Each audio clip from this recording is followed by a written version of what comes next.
Never heard that before. Mm-mm. Okay, so we're going to talk about self-inventory, and I'm going to go ahead and share where I got the idea from this for this call, because I thought it was such an incredible call. So I'm going to share the link to the podcast in the chat box in case anyone wants to listen to it. But I shared the podcast last week or the week before. It's called Be Unapologetically You. And the title of this particular episode is Self-Inventory. And it's only like 10 minutes long. It didn't take me long to listen to it at all. But it really made me stop and reflect in a way that I feel like we should probably be doing on a weekly, if monthly, if not weekly basis. There are some questions I think we should kind of be reflecting on a weekly basis. And it reminded me of something I did with my business coach. So I wanted to tie them in together and talk about them both on this call tonight. So I went ahead and shared the link for the podcast there. But before we move on to the activity part where we make our web, I wanted to kind of go over a couple questions that I think are really good for a self-inventory check. And like, when I say self-inventory, what I mean is you like checking in with where you're at, what you're doing, what you have in relation to who you want to be, where you want to go, what you want to achieve, that kind of thing. So everyone's got different goals and everyone's got different priorities. So everyone's self-inventory is going to be slightly different. So there's no like right or wrong way to do it. And there's no certain answer you're trying to get. So some of these questions, there's like 20 questions, and some of them I felt were more like umbrella questions. And then some of them were more questions that you could ask yourself on a weekly basis. So the umbrella questions I would ask are, what are my 3 most cherished values?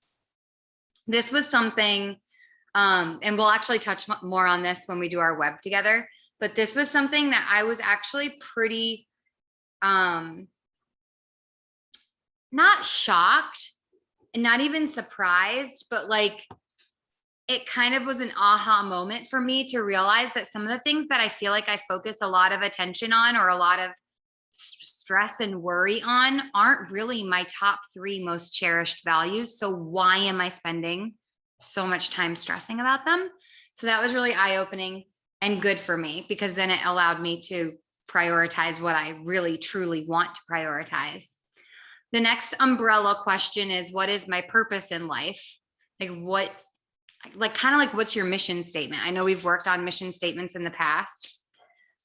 And the next one is, what is my personality type? I think it's really, really, really important to know what your personality type is when you are trying to assess what you want to accomplish in life. It would be really crazy for me to want to accomplish certain things that don't align with my personality type, or at least it would be more challenging for me. And so I would need to then know how to channel that energy. I would highly encourage you to take the Enneagram if you haven't taken that, because I personally love that personality test. I think it's I love how they kind of break down the numbers and give you a wing as well, because we don't all fall into one little category. Sometimes we're a little outside our box, and I really like that. So if you're looking for a personality test and you've never taken one, I would encourage that one. Of course, that's not the one you have to do, but if that's one that you like, there's also like color ones, there's gemstone ones, there's all sorts of different personality tests. So these next questions are kind of like things you could ask yourself on a weekly basis to check in with yourself. And I know it seems really silly, but I would almost encourage you to type these up and have them maybe taped in the front of your journal. And on a weekly basis, journal your answers to these questions. First one, did I make time for myself this week? Every single day in my calendar, I don't practice like very purposeful self-care every single day, but I do at least do one thing for myself every single day. And I try to write that down in my calendar, on my planner, on my daily agenda so that it gets done. So like, it's almost like setting a date with yourself. So did you make time for yourself this week? Hopefully you can always answer that yes. Am I making time for my social life? What scares me the most right now? What is something I find inspiring? Am I going too fast? Are you trying to write these down? Okay, sorry.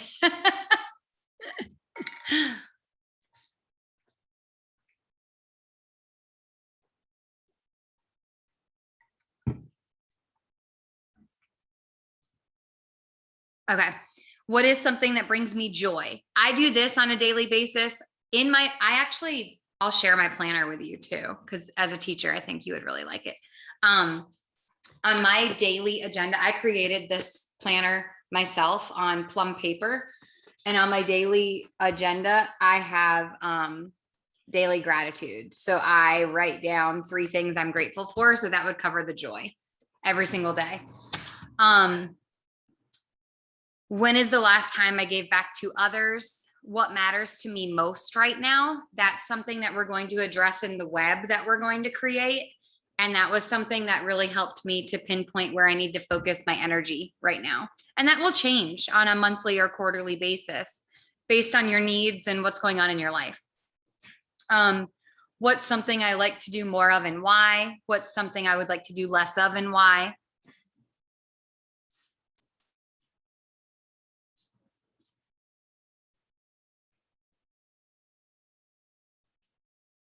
What currently keeps me awake at night?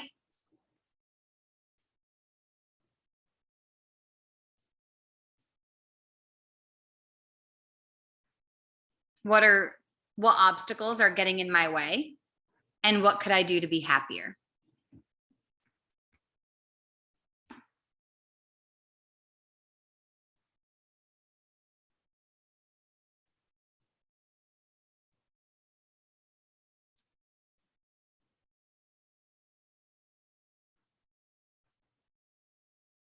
So we're going to go ahead and make the web. And what this is like kind of like an optimal well-being web. It's going to have us look at 1, 2, 3, 4, 5, 6 like pillars of our overall well-being. That's going to help us kind of pinpoint where we're at self-inventory wise, and then where we need what our main focus should be. And we're also going to leave here tonight with some like to-do tasks, like some things that like some action steps that we can start doing today or tomorrow, because I know it's late. So that we can actually start focusing on the things that we want to focus on as we take our self-inventory. So the first thing I want you to do on your paper is draw a circle. You can make it as big or as small as you want. You are going to need to be able to write around the circle a little bit. So go ahead and draw your circle. I'll show you mine. It's going to end up looking like this at the end. It's not going to look like it right now, but I just made mine like half a sheet of paper.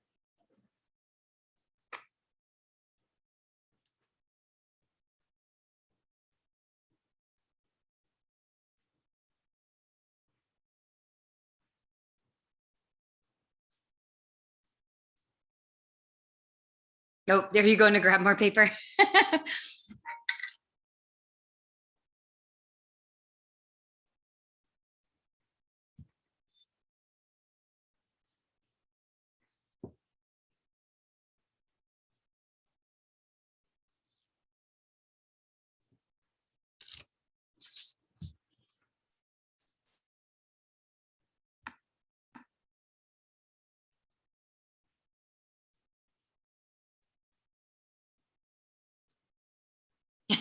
I'll give you a second to draw your circle. Doesn't have to be perfect.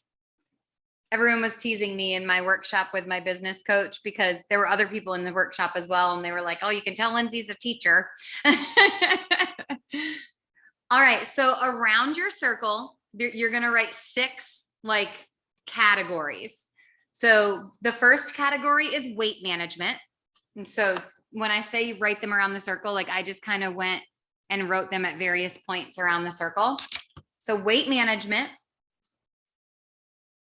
Your second category is eating and hydration. Your third category is sleep.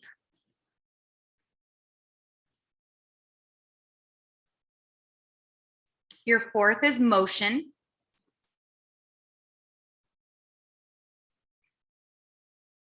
Your fifth is mindset. And your sixth is surroundings. And I love these categories because if we're truly honest with ourselves, we have 100% control over all six of them.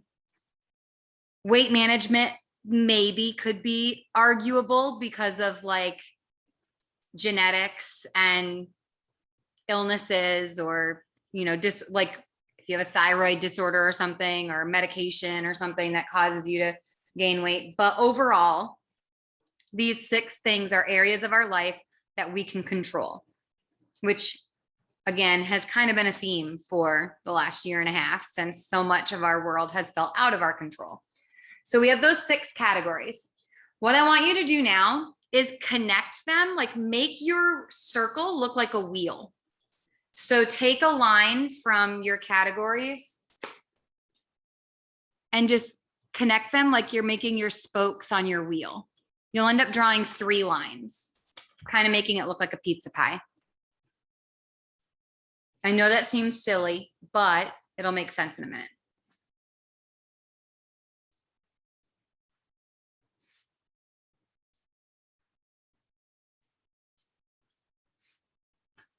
So along those spokes, each spoke is probably like there's the center, and then there's a spoke going up to maybe your eating and hydration category.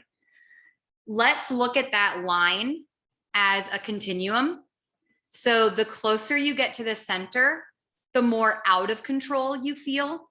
The closer you get to the outside of your wheel, the more in control you feel. Let's say like the center of your wheel is a 0, the outside of your wheel is a 10. So on a scale of 0 to 10, how in control do you feel of your eating and hydration? Somewhere along that continuum, draw a little X. And do that for each category. So if you feel like your sleep is more in control, you're going to be out towards the outer edge on that little spoke.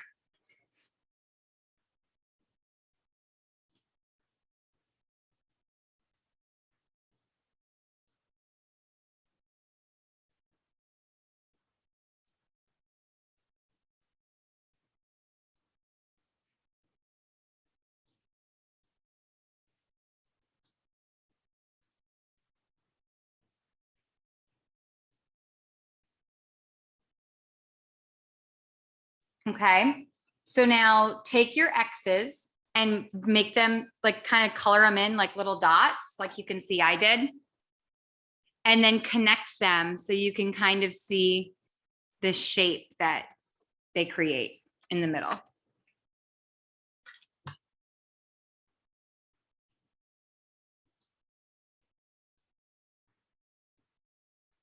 So what is one of the things that you feel like when you go ahead and like graph it out on there, what's one of the things on there that you feel most control, like closest to a 10 right now?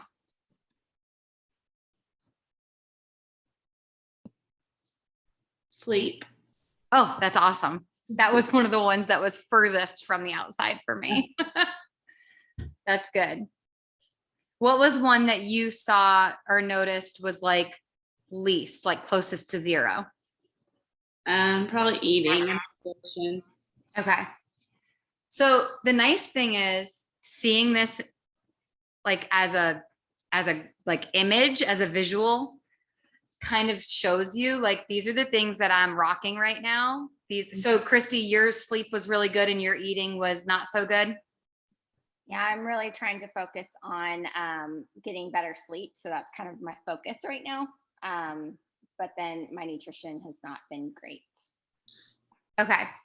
So what I want you to do now is put a star next to the 3 that you feel like if you were to ask yourself that first question that I mentioned on our self-inventory umbrella questions, what are your 3 most cherished values? Obviously, I'm not saying these 3 things are the most important things in your whole life, but out because our kids and family and spouses and everything are going to trump that. But of these 6 kind of pillars of our optimal well-being, what 3 can you put a star next to as like most important to you? For me, I put a star next to sleep, mindset, and motion. Now, 7 or 8 months ago, it may have been different, but right now, where I am at in life, those are the 3 that are like my biggest ones right now. So go ahead and put a star next to the 3 that you want to prioritize the most.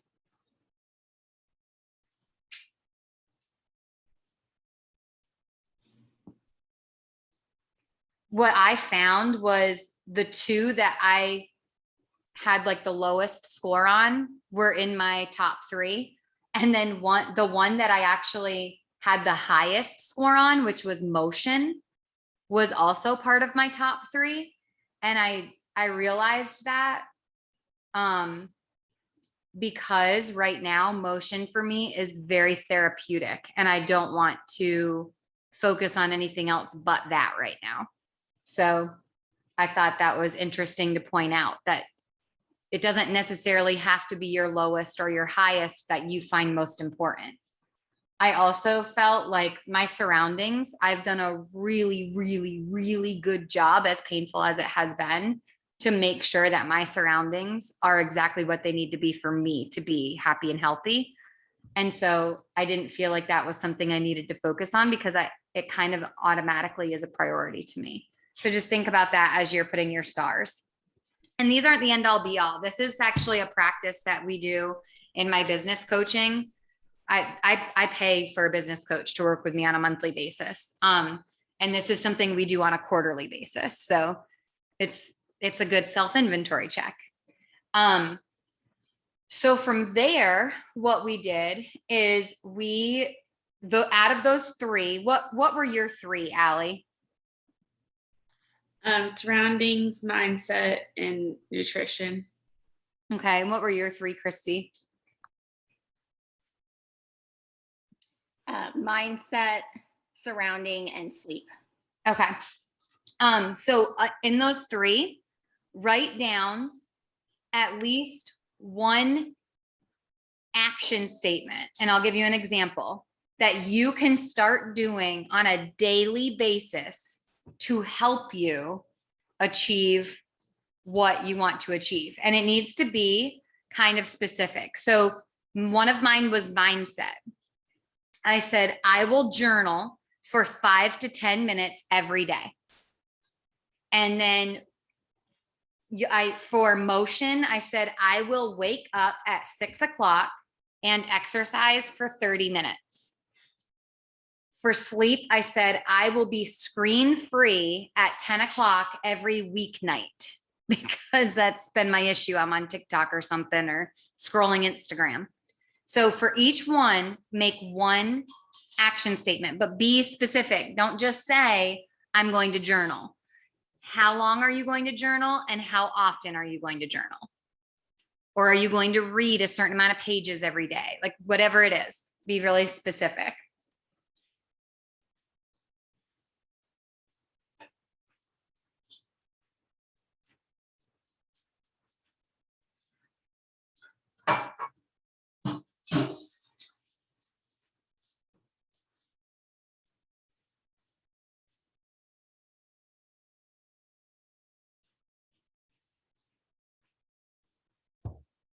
Sorry, I'm filling up my dog's water bowl while we do this.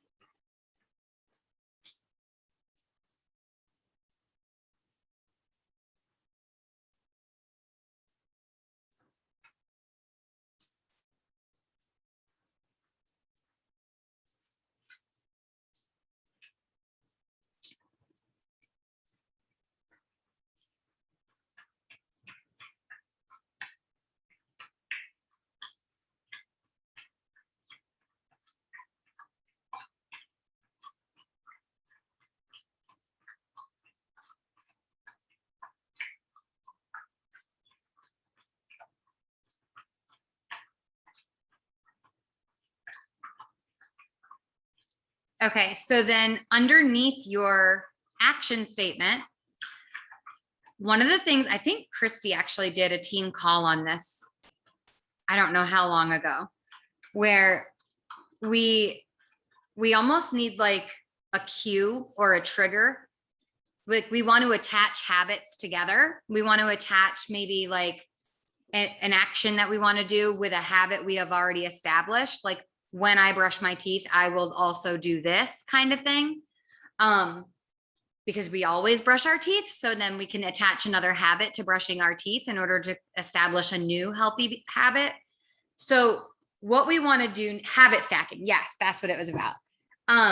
So what we want to do now is give ourselves some type of either habit stacking in order to make these I am statements happen, or some type of cue. So for my mindset, I said I will journal for 5 to 10 minutes each day.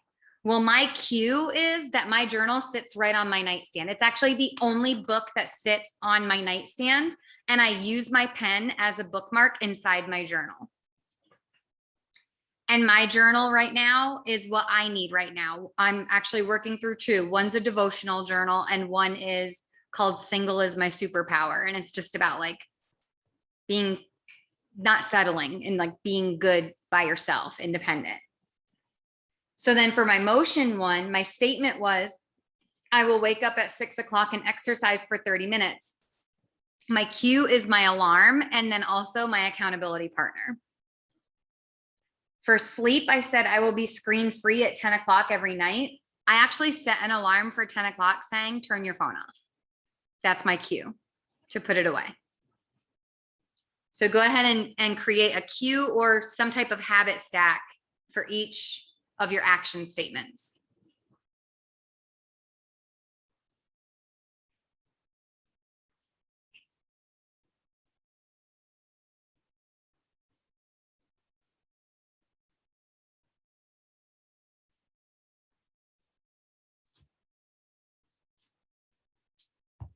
Is anyone willing to share an action statement and a cue or a habit stack?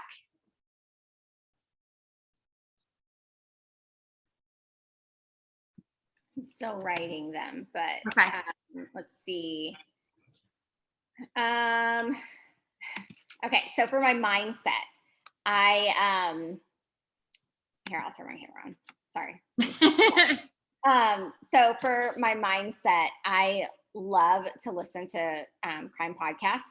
And so I listen to them all the time, and then I just kind of get obsessed with them and a little obsessive, and I don't listen to anything other than the crime podcast. So what I'm going to do, and I know that obviously can't help my mindset.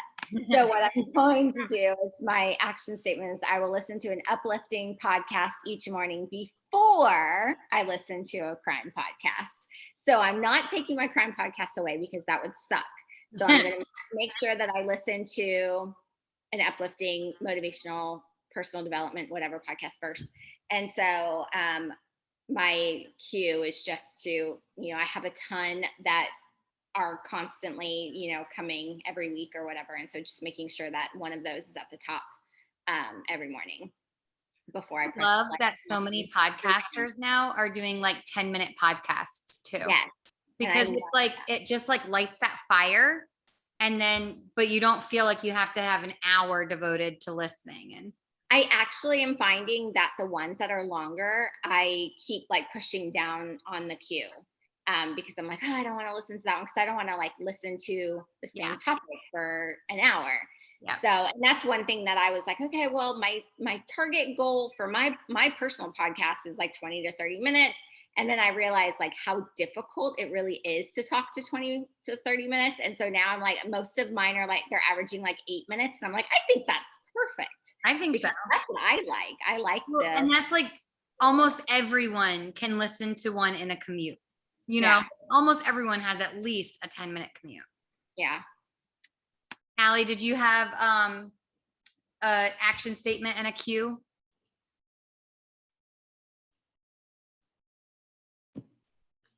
I guess for the nutrition one, I said I will eat at home because right now I'm by myself and I just don't eat at home anymore.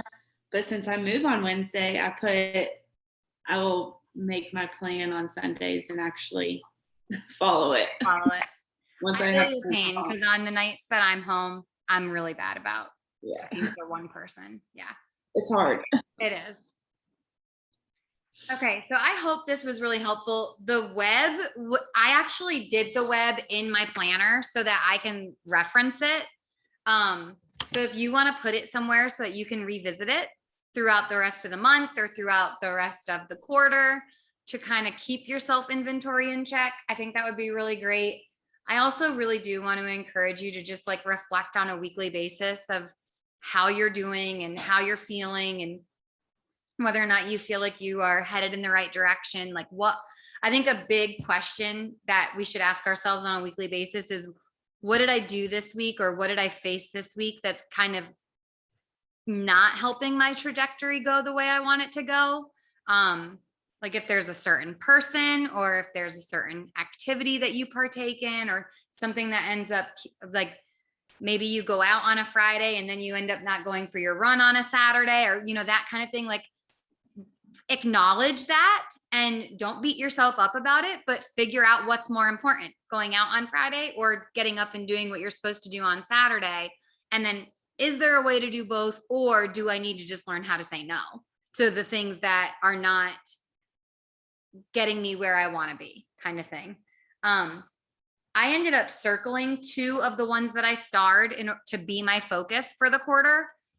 If you want to narrow it down to just 2, you can do that. I ended up circling mindset and sleep because motion was my other one that I starred, and I'm kind of rocking the motion thing right now, thanks to accountability partners. But that's up to you how you want to narrow it down. Maybe you really need to just focus on one area and all your energy kind of needs to be directed there. That's okay too. But I think this is something that we should start doing on a quarterly basis. That way we can kind of center ourselves and give ourselves some direction, because next quarter, Allie, your surroundings are going to be a lot different next quarter. Maybe that's not something you need to spend so much energy focusing on. You want to move into some other area. So hopefully that gives you some space to reflect and some direction for your week and your month. And I hope y'all have a great week. I know school's almost out. Friday's my last day. How about you guys? Wednesday. Yay. That's awesome. Yep. So ready.